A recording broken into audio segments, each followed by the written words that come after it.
Welcome to day 4 of the Parables for Profit series. This is day 4 of the Parables for Profit series. You are most welcome.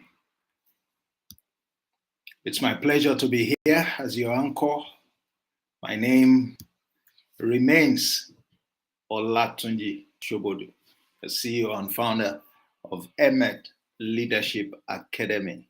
At Emet Leadership Academy, we nurture leaders based on truth. We nurture leaders based on truth. And we're here to examine a very important source of dependable truth, and that is the parables of Jesus. The parables of Jesus. So like I mentioned earlier, it is the Parables for Profit series, and we started out with the opening session 4 days ago. At that opening session, I laid out why we need to take parables seriously, particularly the parables of Jesus. Talked about the fact that they are given, to empower us. We must not neglect them. We are expected to pay attention to them, to understand every one of them. And the reason is because if we do, they will help us in no small way, all right, in the pursuit of our goals and aspirations in life. And I know you want to succeed just as I, want to succeed. And that's something that perhaps many of us have neglected, for too long. So it's a pleasure to draw our attention back to this bank of resources that have been given to us that we probably haven't made the best use of. So we started out with the opening session 4 days ago, and then we began to examine the 9 priority areas where you and I would find the use of these parables and the hidden nuggets in them useful as we go through life. So the second day, which was our module 1, we focused on how you can leverage the parables for growth in your career. So the focus for the first module was career growth. The second module, which was yesterday, was business growth. And today we're going to the third module, and we'll be looking at leadership. We'll be looking at exemplary leadership. If you pay attention to the lessons, to the nuggets, to the principles that are hidden in the parables of Jesus, you will empower yourself to do leadership right. You would empower yourself to do leadership right. One of the things that Jesus did, and everyone knows that, but again, we don't pay enough attention to it, was to show us how to lead. He assembled a group of 12, and 12 illiterate men, by the way, and he turned them into wonderful personalities. He turned them into great, great leaders. I insist that we're still feeling the impact of their leadership till this day. We're still feeling, to show you that those were great leaders indeed. Yet the world lacks good leaders. The world is in dire need of leaders at every level. And the interesting thing is that the average person is looking to some other people to provide the leadership, when in fact, at each of our levels, we are called, to provide leadership. But the truth is, we don't even know how to lead, and we need to develop that skill. Everyone, without exception, needs to develop that skill. Some may have an affinity to lead. It doesn't make them good leaders. Good leaders are developed. Good leaders are trained because there is a way to do leadership right. You want to know the true way to get it right with leadership, you need to study the parables. I mean, the parables were first and foremost told to Jesus's group. You know, it was directed primarily to his people because every time issues arose, you know, they were always with him, and it was an opportunity to deal with one issue or the other in the process, teaching them. And that's why from time to time, you know, he used to express, surprise at why the people didn't understand the parable that he told. And he went ahead every time to explain to them. That shows that it was very important. So you are trying, you really want to know how come he was able to transform a literate man into such powerful leaders. Well, you need to take a look inside the parables so that you can. It's the same thing that he taught them. And we are told, as we mentioned on the first day, that he never taught without parables. He never taught without parables. I think you find that in Mark chapter 13, verses 33 and 34, thereabout. Okay? So why are you and I, leading without knowledge, a good knowledge of those parables? And not the stories in those parables, but what is contained. The substance of the parables is not the story. The story is a wrapper around the substance.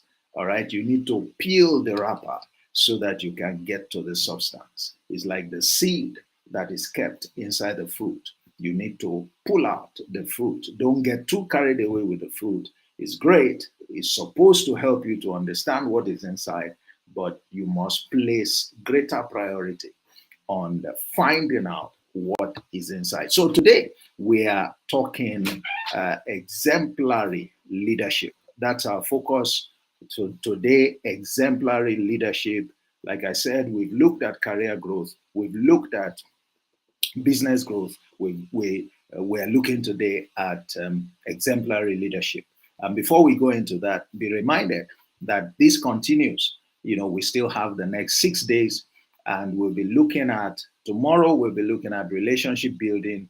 I actually thought that was what we were going to look at today, but looking at the list of the sessions, I think today we're supposed to focus on exemplary leadership. So tomorrow we'll be looking at relationship building. Relationships are crucial. If you want to succeed in life, you can't do anything without interacting with people. So you need to pay attention to your interpersonal skills and to develop them.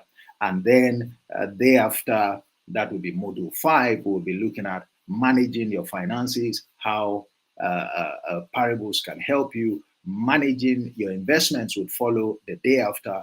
And then we would look at character development, the all important issue of character development, which again is lacking world over today. And then we would examine how parables can help you, to live healthy. And finally, how you can develop yourself, your spirit man, develop your supernatural, capacity.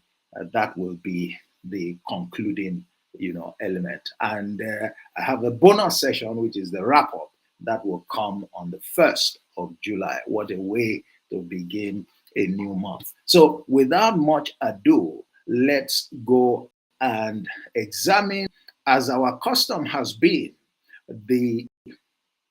a couple of the resources that we have from the parables, to do leadership right.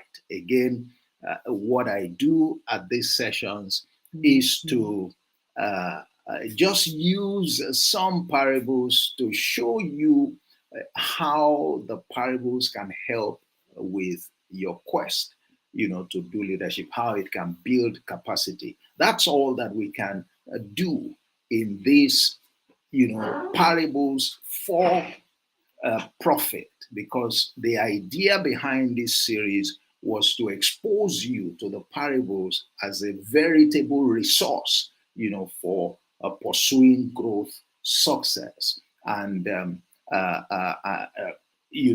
in various areas of your day-to-day living. We have the Profit from Parables bootcamp that will follow this series. And so if you are interested, you would want to register for that. In that Profit from Parables bootcamp, we'll be talking of how to use those parables in the various areas that we have talked about. And there, we're not going to skim over any parable. We're going to take parable by parable, and we're going to have sessions, detailed sessions in them, so that you understand exactly the nitty-gritty of the parables, the various dimensions of it, and we will examine the applications to these 9 areas. It's going to be a lot more detailed than what we're able to do over the course of these 10 days. These 10 days, however, will give you solid appreciation, and hopefully encourage you to undertake that more substantive, and more promising life, adventure, something that I believe many of us have not done, to date. Okay, so we're looking at exemplary leadership. What are some of the parables, that will make you a good leader? That will they add to you in very vital terms. They have principles that you need to embrace and put to use so that you can be, an effective leader, a leader indeed, not a Pharisee leader, not a deceitful leader, like I discussed in a recent broadcast that I did on my YouTube page. You can look at it. I was trying to answer the question, why strong leaders are hypocrites? Why strong leaders are hypocrites? So what are some of those parables? You have the parable of the speck and the log. We have made reference to it before, but we're going to make reference to it again because it has implications for leadership. The parable of the divided kingdom, we're going to look at that also. What does it have, as lessons that we can use to provide, to operate as better leaders? We'll look at the parable of the lost sheep. You can also take a look at the parable of the unforgiving servant. There's the parable of the prodigal son. There's the parable of the 10 talents, and there's the parable of the sower. Each of these parables has lessons, has principles that you must know, that will do you good if you want to be a leader indeed. Now, let's go on and examine first how to be an authentic leader. How to be an authentic leader. One of the greatest challenges with leadership is this. It is the fact that many leaders end up as hypocrites. Why? Hypocrisy is saying things that they do not live up to. Hypocrisy is demanding things, from their people that they don't comply with. All right. Hypocrisy is not walking their talk. And it is very easy for a leader to get on the lane of hypocrisy, and they can even do that without knowing. There are many reasons why that is possible. When you look at this parable, what does this parable say? This parable is saying, be careful, don't judge, others. Don't judge your fellow person. They said, you are trying to point to the speck in his eyes when you have a log in your eyes. It calls your attention to address the log in your eyes before you try to point out the speck in some other person's eyes. Very profound, very profound. And it warns that, look, the measure that you use to judge others is the measure that will be used to judge you. And the truth is this: if you have a log in your eyes and you're trying to point out the speck in somebody's eyes, you know already that you're guilty. And you're simply making a fool of yourself out of your hypocrisy. And for many leaders, many in the position of leadership, this is their situation. They wonder why they are not able to make impact. Some wonder why their people do not respect them. but it's because they come to the table lacking authenticity.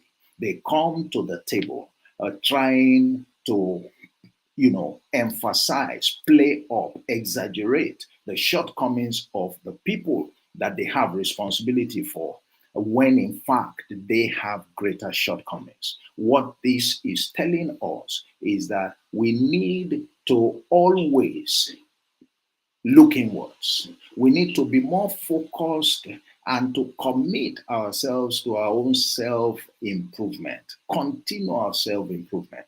That's what leadership is about.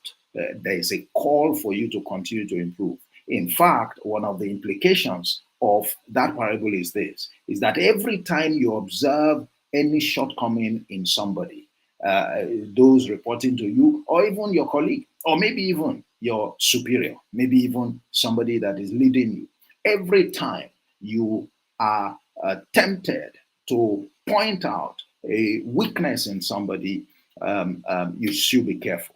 You should be careful. It's saying, because every time you point it out, be rest assured that you have a greater challenge to deal with. That what you are trying to point out in the life of somebody else, is a speck compared to what you have to deal with. Now, that for me, that is very humbling. So this teaches also humility of leadership, because it says, look, why are you trying to correct, to remove the speck? He said the speck. He said what you are trying to, however big you think that the fault of that person you are trying to correct is, you are trying to judge is, he says that thing is a speck compared to the problem you have to deal with at any point in time. That's very humbling. That means you never develop as a leader to the point where you just want to make nonsense of people just because they have shortcomings. It is telling you we all have shortcomings. It is telling you, as a leader, bear in mind, yes, it's okay for you to identify or to observe shortcomings, but know that every time you observe shortcomings like that, you have a log, not a speck. There's a world of difference between the two. If a leader would pay attention to that, it will change your approach to leadership, and it will make you focus more on addressing the issues, the shortcomings of your life, knowing, you look inwards to be sure that you are not found wanting on the same things that you are trying to correct others, about. Very humbling.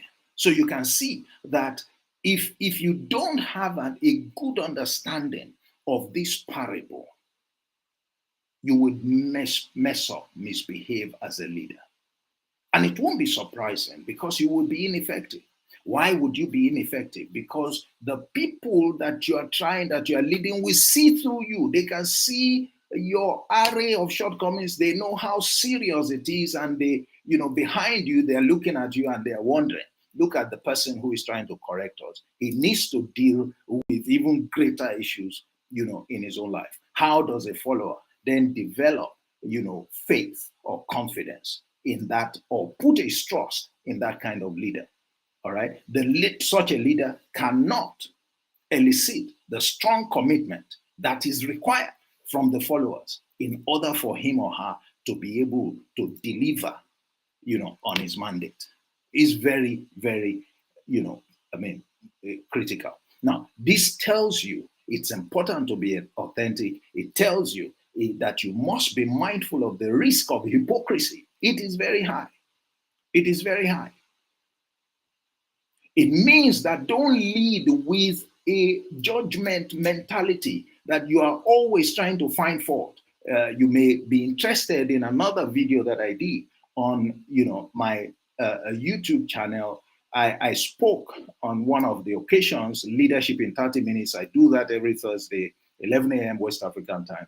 And I spoke on the subject, leading by finding fault, or, leaders who find fault. Because they are leaders, they are just out to see you and catch you when you are not doing something right. They won't see when you are doing it wrong, or they will see and pretend not to notice instead of celebrating you to encourage you to continue.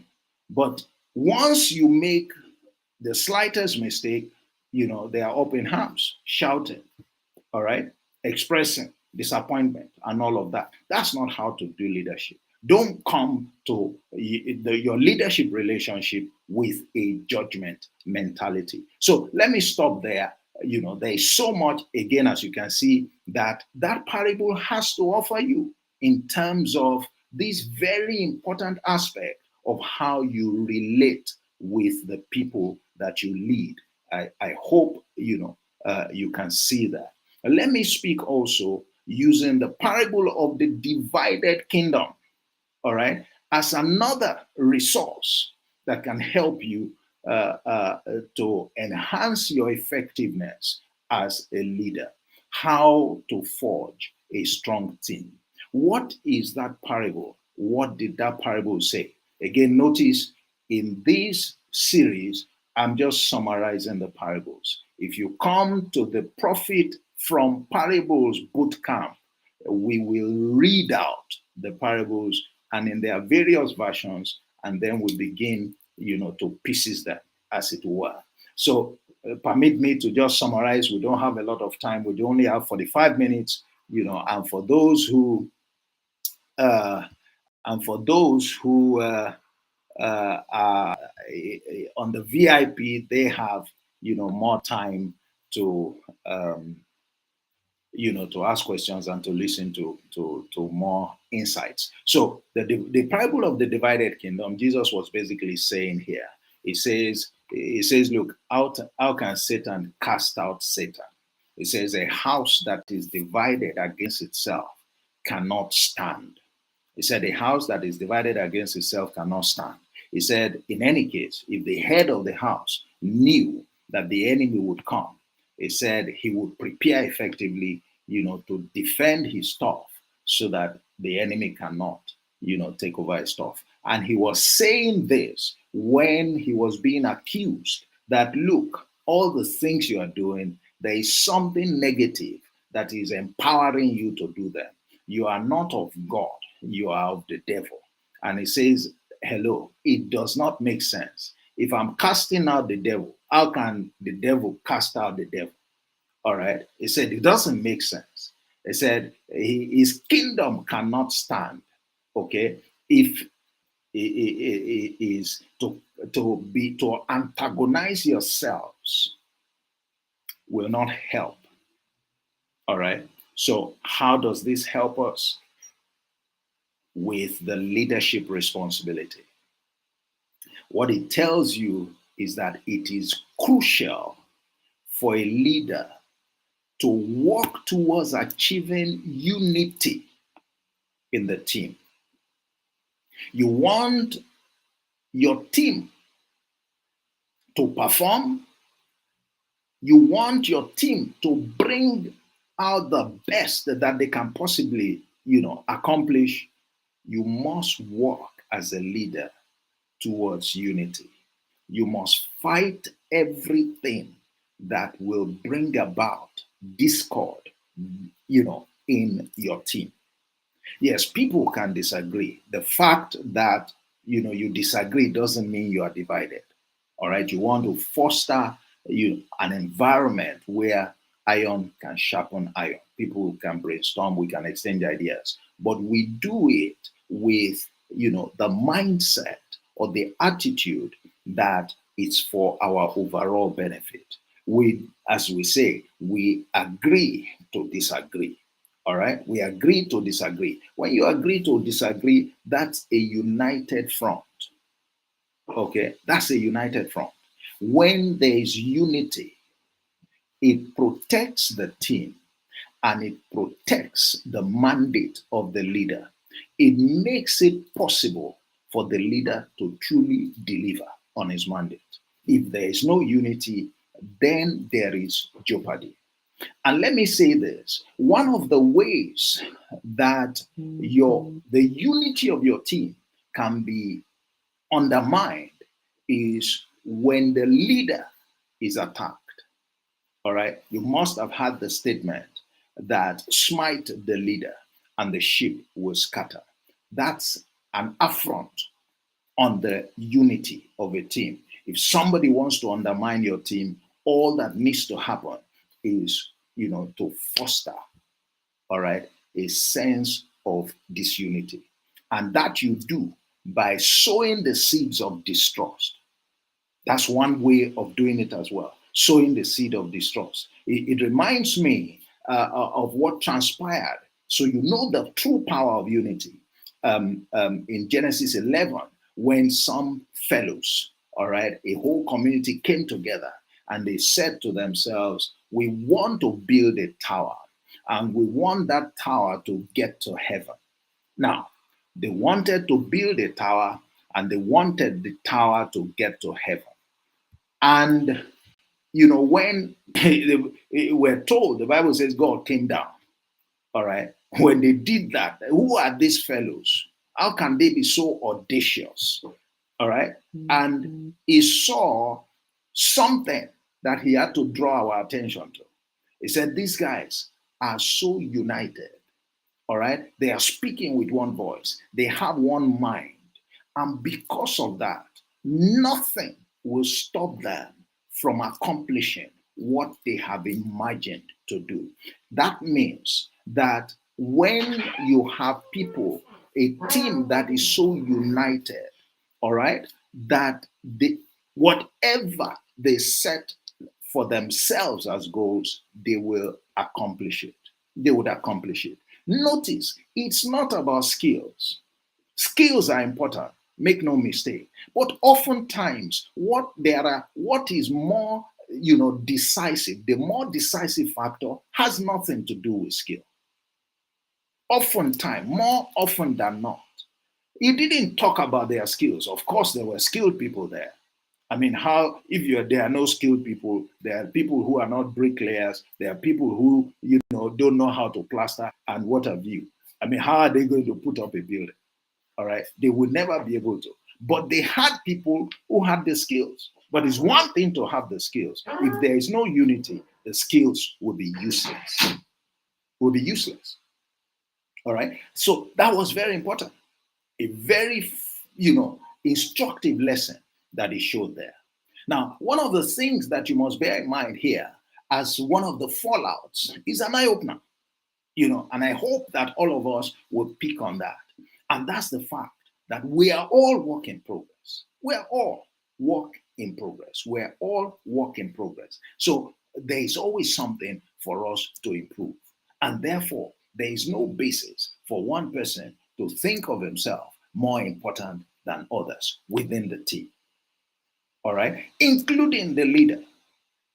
And every true leader knows that they never arrive, that they are always making efforts to improve themselves. They are always making efforts to improve themselves. Let me mention also, so we can go on to some other thing, that one of the things that this tells us is that the strength of a leader is in the unity of the team.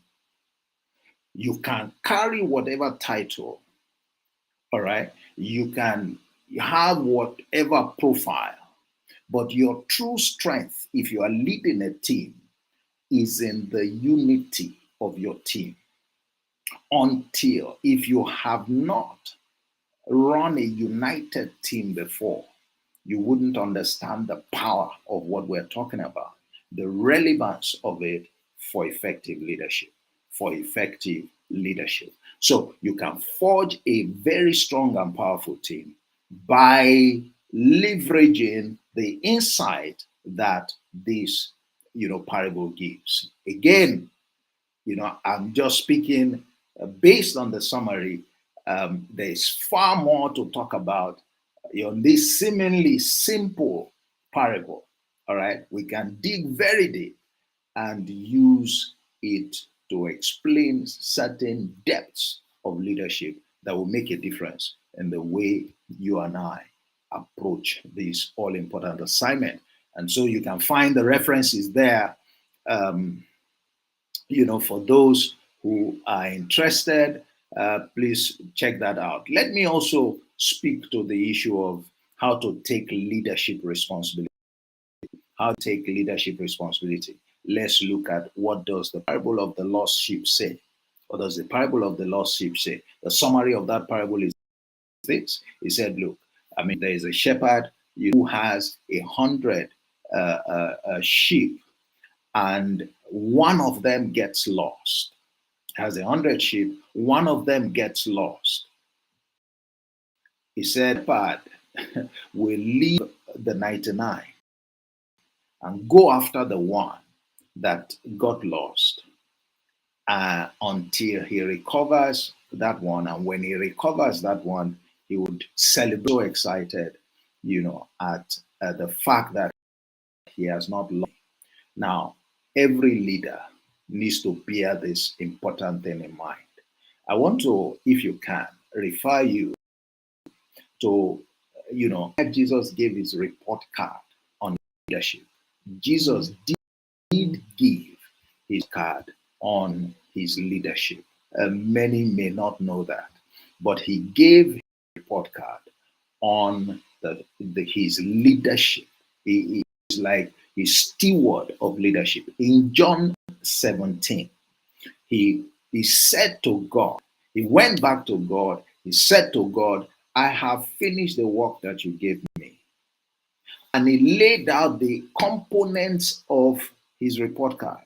I use it to teach the scorecard of the leader and how a leader can achieve excellent performance. Is a perfect, powerful rendition there.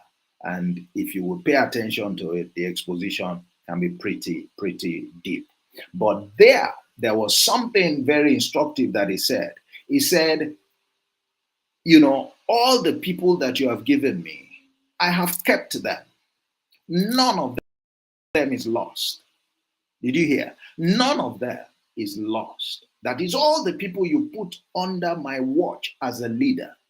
I have kept them. None of them is lost.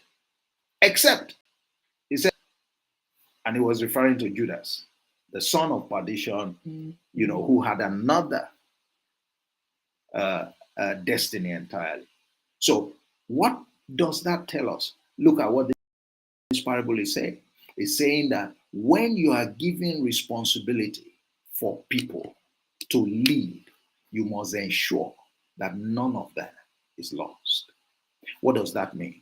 You must ensure that you affect each of their lives. You must ensure that every one of them benefits from your leadership in very instructive, very tangible ways. We must see your effect on their lives. You must bring them to the point where they are also able to do leadership, to lead. You are able to lead and lead better. Okay? They may not be better than you, but they can get results more than the results that you got. You may wonder, how is that possible? Well, a leader would, a follower greater than the master. But it doesn't mean, but they develop to achieve greater results than the master. That's a mystery. Come to the Profit from Parables bootcamp down for you. But that's the reality. People may not like it, but it doesn't change the fact. When you understand it, you will want to do leadership want to get it right with leadership. We want to get it right. So what is that saying? It's saying that your followers can get lost. You can lose people that have been put in your hands. When you are leading people, it's not that you are just leading.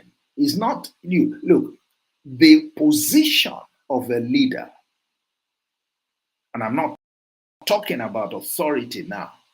I'm talking about that role of leadership.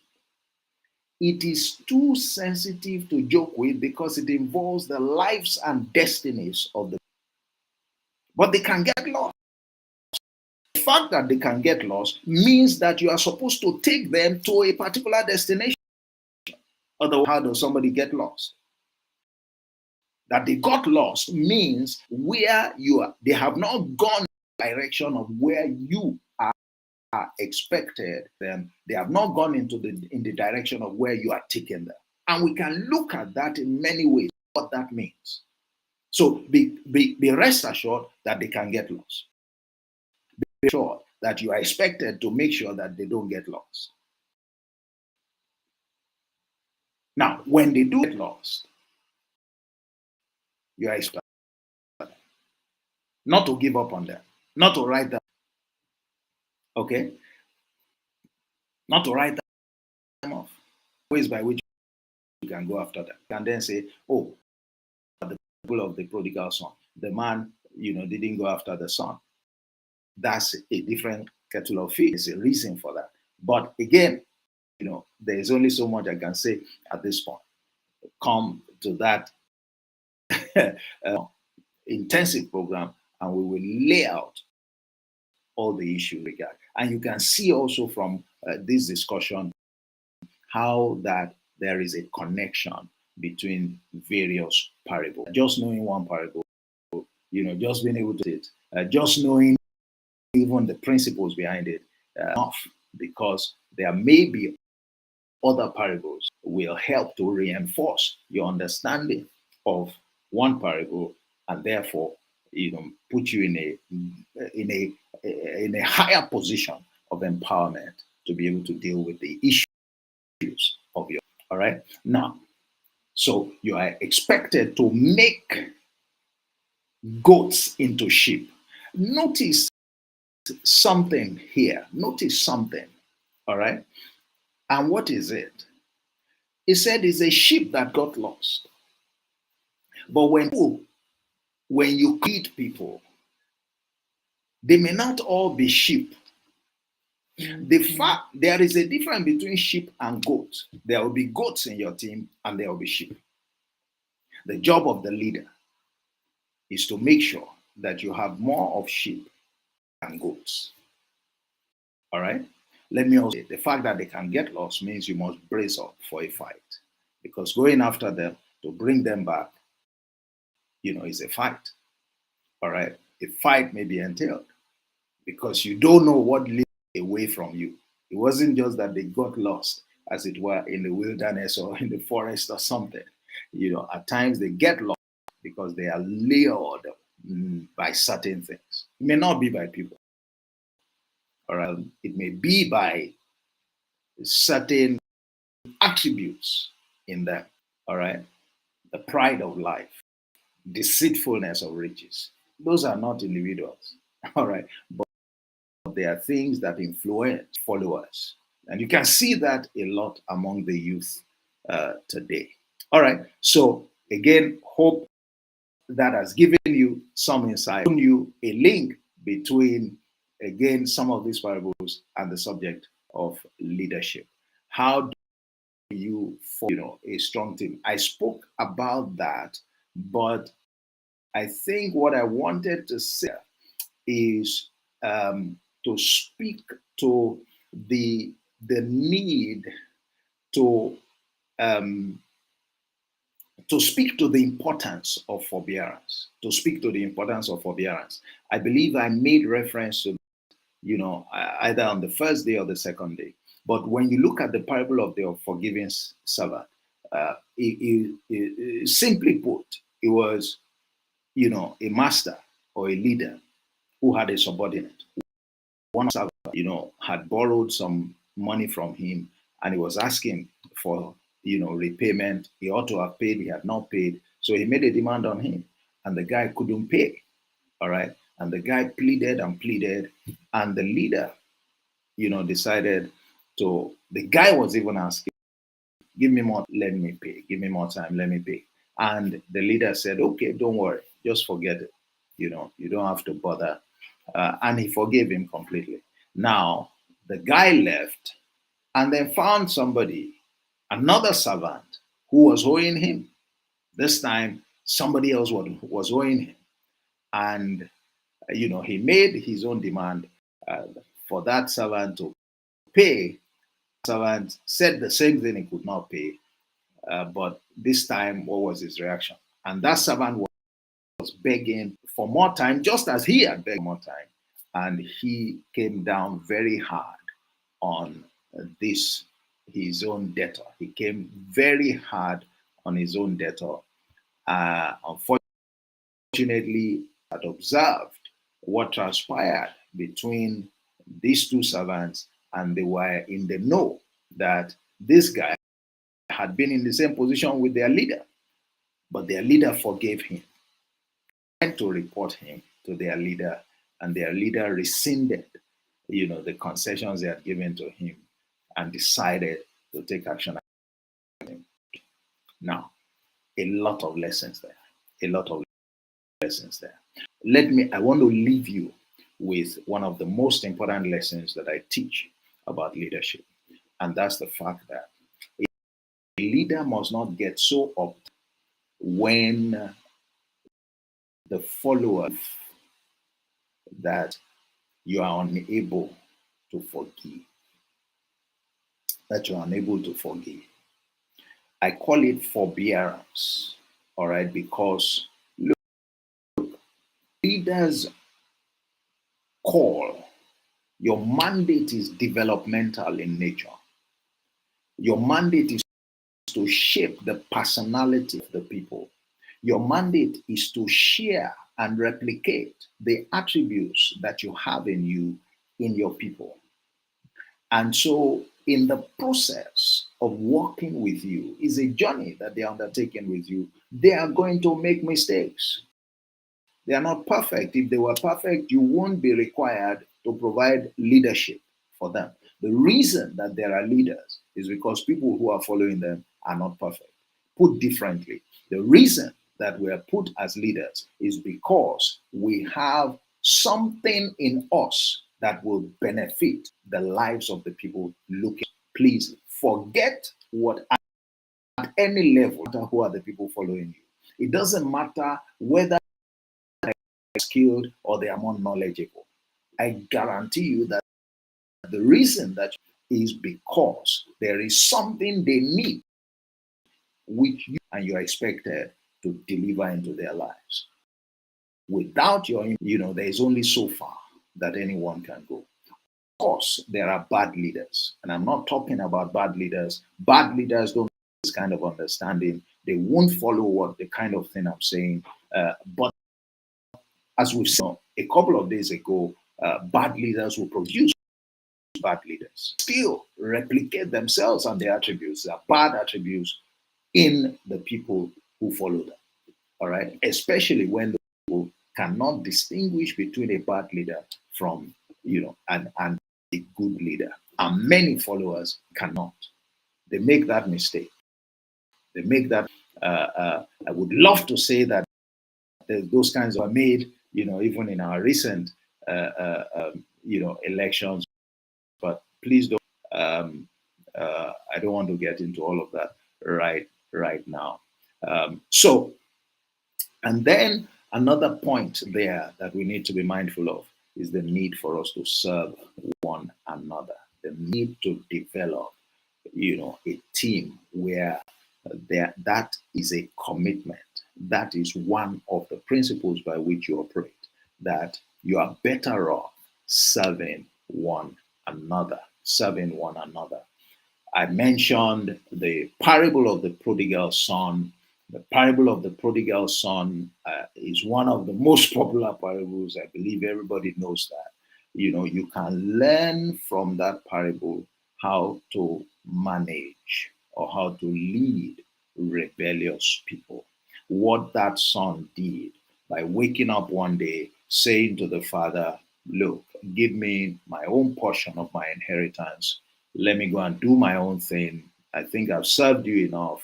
It was an act of rebellion, among others. It was an act of pride as well. All right. It isn't the follower that determines when he or she is ready to go ahead and lead others. It is the leader who determines when the follower is ready to also walk in the reality of a leadership responsibility. But he tried to turn things on its head. He was rebellious. Okay. And of course, like I said, the father didn't say anything. Probably looked at him and said, well, you don't know what you're doing, but I know how to deal with this. I know how to deal with this. You notice that the father didn't shout on him. Some of us will not take that kind of nonsense. And why? Because you don't ask for, you have no inheritance. I mean, as long as your father is still alive, what kind of inheritance do you have? You have absolutely no inheritance. Your father owns everything, until he dies. Even if he wrote a will, it will be of no effect until, he dies. So you don't own anything, and he can change his mind at any time. He is not obliged to even deliver anything to you, to share anything to you. So there are a lot of things that we can bring out there that went wrong. And that's how some of us as followers, feel entitled, all right, and make demands that are unreasonable from those who are our leaders. Unfortunately, our leaders also don't know how to manage those kinds of situations. They can rain abuses on you. You can get into their bad books and all of that. But that's not what this man did. You can say, well, maybe it's because he's his father, but fathers are leaders. Fathers are intended to be model leaders for their children. Okay, so we can study what transpired here and benefit, all right, our leadership approach, and not just at home, anywhere where you have the responsibility to lead people, this will come in very handy. So the demeanor of a leader, all right, the opportunity that a leader has to teach vital lessons, we can see that in this case. We see pride at work, all right, and this can help us to really understand that phenomenon called pride and to speak to the dangers, of pride and how it can undermine the ability of a follower to take advantage of what the leader has to offer, and how a leader also must ensure that he or she focuses on it, deals with it, so that it does not consume, or make nonsense, make mincemeat of his people, and by implication, his work. All right. So at times when people rebel against your leadership, you want to let them go. And I've seen instances like that. All right. It doesn't mean that you are letting them go. All right. You are keeping an eye on them. You're probably still on the lookout for them and really hoping, that they would learn a lesson. You know from experience that they're going to learn a lesson, and the likelihood is that they're going to come back. Okay. So we can talk about all of that, but those are different dimensions that can benefit us from that parable as far as the aspect of leadership is concerned. If you look at the parable of the 10 talents, we can use it to speak to the issues of delegation. Delegation is key, is an important aspect of leadership, is something that every leader must learn how to do and how to do very well. All right. You won't always be available, so you need to delegate. You can't do everything, so you need to delegate. You can't distinguish between your team players at times, all right, to know who is good, who is not. When you look at these 10, talents, he talked about assigning the responsibilities according to their various capabilities. How do you know their capabilities when you don't give them things to do, when you don't delegate? And you can't reward appropriately.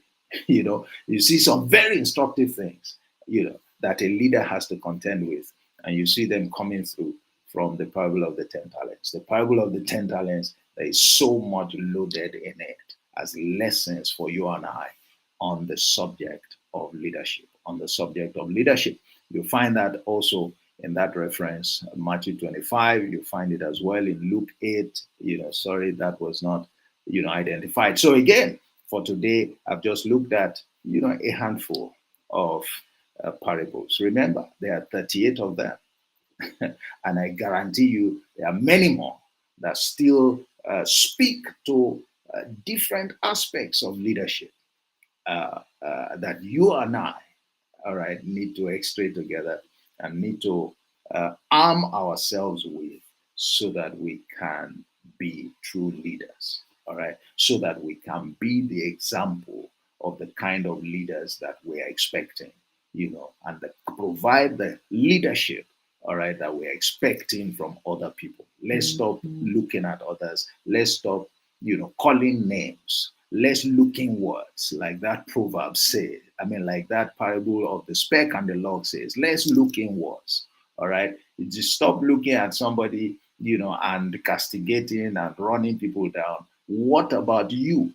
The leadership that you are blaming, you can provide. You don't have the capacity. You develop your capacity. Let's see you in action at your level, and by each of us, all right, standing up to be counted as leaders, we will get there.